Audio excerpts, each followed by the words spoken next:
like to talk a little bit on presenting the pistol and some methods, some ways of presenting that pistol. Now this, I can't say this is a 100% objectively true, absolute categorical tip or suggestion as far as how to present, all right? I'm gonna share with you my journey, and it's gonna allow you to reflect a little bit on how you present the pistol and what really happens, and try to find this pathway to best practices to accurately present as quickly as possible. You may notice when I present, all right, that I'm coming out, there's this, actually, when I go at speed, it looks, let me just go at speed, because that's the best way to show it. When I go at speed, notice that little dip down, right? Let me turn around and let's go on the little fluorescent targets here. So I'm like this. Notice that it really comes down. At first, when I was an early shooter, this was critiqued, like now you should get up and present out and what have you. But when I really got more into performance shooting, this actually turned into a value. And performance shooting doesn't just mean competitive shooting, that just means shooting fast, all right, shooting effectively.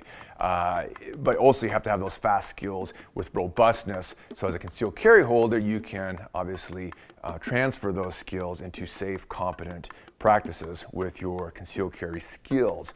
So what am I doing here exactly when I present out? Well, as I present out, all right, I'm actually picking up the sight, all right, as I present, all right. I am casting, so to speak. I am not doing the drastic cast, you know, where you come out and you kind of like really high like this, like the, you know, casting, it's taken from fishing, right, fly fishing.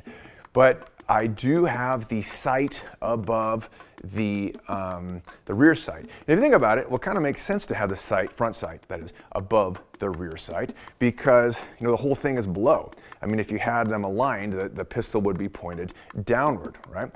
So I do have them, I do lift it a little bit, and then it falls, so to speak, into the rear sight. Or with an optic, it drops down a little bit so I can reference that sight, all right? I can generally reference it with the rear sight, with respect to the rear sight. But of course, I'm picking up the dot through the optic to break that shot. So point being on this, play with this a little bit and be honest with yourself on the best practices. Because if you go slow, I mean, whenever you slow down, that's always a crutch, all right? You can't really learn much from only doing slow reps. You gotta go at speed, all right, and cook off these rounds to sort of like straighten the corners a little bit and kind of round things out so it is most optimized. So play with this. Well, I think what you may find, all right, is that if you are a traditionalist where you always drove up and you drove out or something like that, are you really ready to shoot like this? And how much time did you really practically take to pull it up here, align it, and then come out? Where just come out and present it, all right? I mean, just get to that end state for, I'm not talking retention shooting, I'm talking full presentation shooting. And time yourself on it, play with that a little bit.